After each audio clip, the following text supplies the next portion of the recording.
नमस्कार। आज के इस नए विश्लेषण में हम एक बहुत ही अहम मुद्दे पर बात करने वाले हैं। एक ऐसा मुद्दा जो हमारे घर के बुजुर्गों के सम्मान और उनकी फाइनेंशियल सिक्योरिटी यानी वित्तीय शांति से जुड़ा है। हम बात कर रहे हैं हरियाणा बुढ़ापा पेंशन 2026 की। अगर आपके परिवार में भी कोई बुजुर्ग है और आप इस योजना का पूरा फायदा उठाना चाहते हैं तो ये गाइड आपके बहुत काम आने वाली है। हम इस पूरी सरकारी कागजी कार्रवाई को बिल्कुल आसान भाषा में डिकोड करने वाले हैं। तो चलिए फटाफट देख लेते हैं कि आज के हमारे इस रोड मैप में क्या क्या है। सबसे पहले हम हरियाणा बुढ़ापा पेंशन 2026 को समझेंगे, फिर इसकी शर्तें और ज़रूरी डॉक्यूमेंट्स देखेंगे, उसके बाद ऑनलाइन और ऑफलाइन अप्लाई करने का तरीका जानेंगे और आखिर में बात करेंगे कि फॉर्म रिजेक्ट क्यों होते हैं और उनका क्या समाधान है। अब जिस चीज पर सबसे पहले ध्यान जाता है वो है ये नंबर 3,200 रुपए। जी हाँ, बिल्कुल सही सुना आपने। हर महीने 3,200 रुपए की सीधी आर्थिक मदद।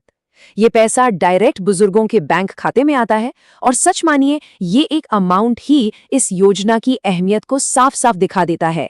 तो आइए सबसे पहले बात करते हैं कि ये हरियाणा बुढ़ापा पेंशन योजना आखिर है क्या और ये बुजुर्गों की वित्तीय स्वतंत्रता से कैसे जुड़ी है। देखिए, सरकारी कागजों में इसे वृद्धावस्था सम्मान भत्ता कहा जाता है और इसका नाम ही सब कुछ बयां कर देता है। ये सिर्फ कोई पेंशन नहीं है बल्कि सम्मान है।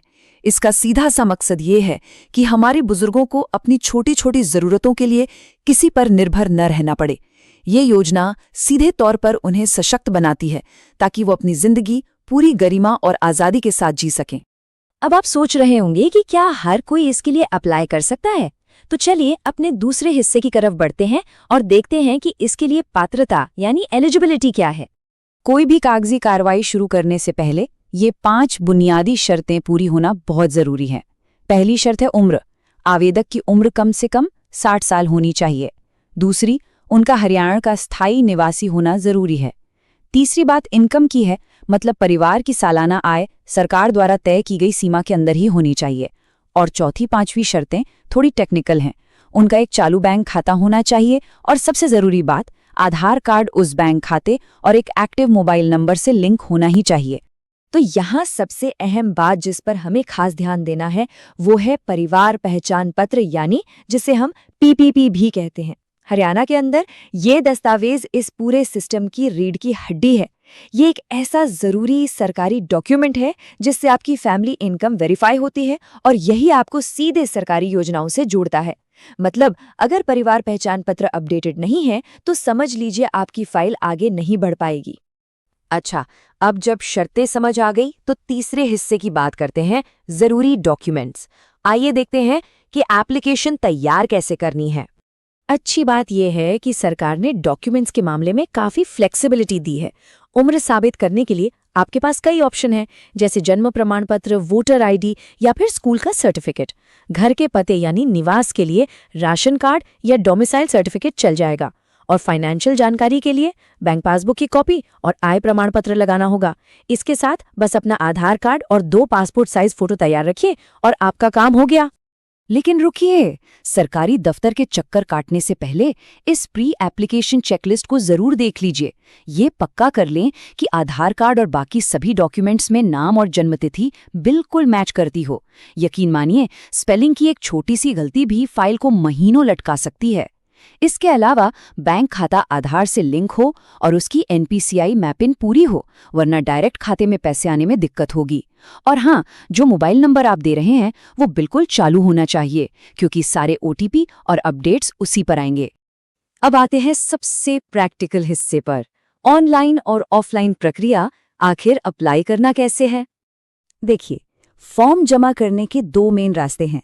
अगर आप ऑनलाइन जाना चाहते हैं तो सारे डॉक्यूमेंट्स लेकर अपने किसी भी नज़दीकी सीएससी यानी कॉमन सर्विस सेंटर या अटल सेवा केंद्र चले जाइए, वो लोग डिजिटल फॉर्म भर देंगे।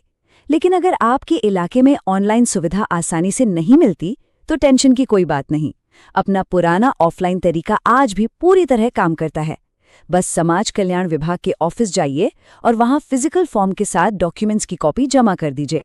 चलिए अब डिजिटल तरीके को थोड़ा स्टेप बाय स्टेप समझते हैं कि ये कैसे काम करता है। सबसे पहले आप सीएससी सेंटर जाएंगे, फिर ऑपरेटर को सारे डॉक्यूमेंट स्कैन करने के लिए देंगे। उसके बाद ऑपरेटर आपकी सारी डिटेल्स जैसे नाम, बैंक खाता और फैमिली आईडी सिस्टम में डालेगा। चौथा और सबसे जरूरी स्टेप है, आपके मोबाइल पर एक ओटीपी आएगा जिससे वेरिफिकेशन होगा। और लास्ट में जब सब कुछ सबमिट हो जाएगा तो आपको एक रसीद मिलेगी। इस रसीद को बहुत ही संभाल कर रखना है। अब फॉर्म भरने के बाद सबसे बड़ा सवाल यही होता है कि भाई पैसे कब आएंगे। तो अपनी उम्मीदों को सही रखने के लिए इस टाइमलाइन को समझ लीजिए। आमतौर पर पहले 1 महीने में आपके फॉर्म और डॉक्यूमेंट्स की सरकारी स्तर पर जांच होती है। दूसरे महीने में प्रोसेसिंग चलती है और अगर सब कुछ बिल्कुल सही रहा तो तीसरे महीने तक पहली पेंशन डायरेक्ट आपके बैंक खाते में आ जाती है। तो देखिए, सरकारी काम है, थोड़ा समय तो लगता ही है, इसलिए थोड़ा धैर्य रखना इस पूरी प्रक्रिया का एक नॉर्मल हिस्सा है। अब चलते हैं अपने आखिरी लेकिन सबसे जरूरी हिस्से की तरफ, रिजेक्शंस और उनके सॉल्यूशंस। मान लीजिए कोई दिक्कत आ गई तो उसे कैसे सुलझाना है। ये एक ऐसा सवाल है जो अप्लाई करने वाले हर परिवार के मन में डर पैदा कर देता है। आखिर एप्लीकेशन रिजेक्ट क्यों हो जाती है, या फिर कई बार ऐसा क्यों होता है कि आ रही पेंशन अचानक से रुक जाती है। आइए देखते हैं इसके पीछे क्या वजह होती हैं। तो रिजेक्शन के जो सबसे आम कारण है उनमें सबसे ऊपर है डॉक्यूमेंट्स में नाम या जन्म तिथि का अलग अलग होना। इसके बाद आता है बैंक खाते का बंद होना या बहुत समय से इस्तेमाल न होने की वजह से इनएक्टिव हो जाना। कई बार आधार बैंक से ठीक से लिंक नहीं होता या फिर फैमिली आईडी यानी पीपीपी में कोई गलत जानकारी अपडेट हो जाती है। और हाँ, अगर परिवार की आय सरकारी लिमिट से ऊपर चली गई तो भी पेंशन रुक सकती है। अगर आप तैयारी करते समय ही इन बातों का ध्यान रखेंगे तो आपकी फाइल कभी नहीं अटकेगी। लेकिन अगर कभी आपकी पेंशन रुक भी जाए तो घबराने की बिल्कुल कोई जरूरत नहीं है। ये कोई बहुत बड़ी प्रॉब्लम नहीं है, बस एक छोटी सी प्रशासनिक रुकावट है जिसे बड़े आराम से सुलझाया जा सकता है। आपको बस ये 4 काम करने हैं। सबसे पहले समाज कल्याण विभाग जाइए और पेंशन रुकने का एकदम सही कारण पता कीजिए। फिर जो भी दिक्कत हो, चाहे डॉक्यूमेंट्स में गलती हो या बैंक की केवाईसी करवानी हो, उसे फटाफट अपडेट करवा लें। और आखिर में दोबारा वेरिफिकेशन यानी रीवेरिफिकेशन की एप्लीकेशन दे दें। बस आपकी रुकी हुई पेंशन फिर से चालू हो जाएगी। एक और बहुत जरूरी बात, इस पूरे प्रोसेस में सावधानी बरतना बहुत आवश्यक है। आजकल कई ऐसे फर्जी एजेंट घूमते हैं जो दावा करते हैं कि वो झटपट काम करवा देंगे। ऐसे लोगों से बिल्कुल बचकर रहें। अपना मोबाइल ओटीपी कभी भी किसी अजनबी के साथ शेयर न करें। अप्लाई करने के लिए हमेशा किसी ऑथराइज्ड सीएससी सेंटर या सरकारी ऑफिस ही जाएं। और हाँ, अपनी एप्लीकेशन की रसीद और सभी जरूरी डॉक्यूमेंट्स की एक एक्स्ट्रा कॉपी अपने पास सुरक्षित जरूर रखें। तो इन सब बातों को जानने और समझने के बाद अब सोचने वाली बात बस एक ही है, क्या आपके परिवार के डॉक्यूमेंट्स आज ही किसी बुजुर्ग की फाइनेंशियल आज़ादी पक्की करने के लिए पूरी तरह तैयार हैं? अगर हाँ, तो देर मत कीजिए, आज ही सही दिशा में अपना पहला कदम बढ़ाइए। मुझे उम्मीद है कि हमारा आज का ये विश्लेषण आपके लिए फायदेमंद रहा होगा। ऐसी ही काम की और स्पष्ट जानकारियों के लिए हमारे साथ बने रहें।